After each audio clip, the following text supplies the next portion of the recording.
10 minutes later, the girl was still there, and 15 minutes after that. Becca was afraid that the girl's mom would ask her what she was doing.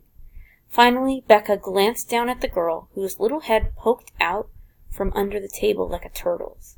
You have to hand it to her, Becca thought. She certainly is determined. Has it been sold yet? The girl said in a squeaky voice. No, Becca said.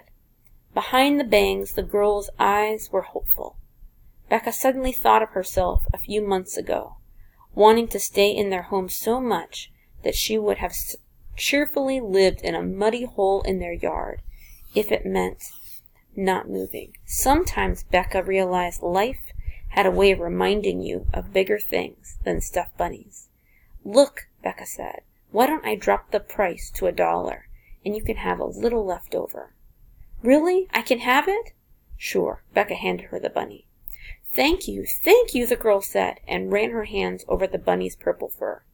Becca watched the girl talking to the bunny while walking toward her mother. Becca found a label and wrote 50 cents. Then she tied the label to the yo-yo and waited for the next customer. Number 3. Summarize the story, The Yard Sale.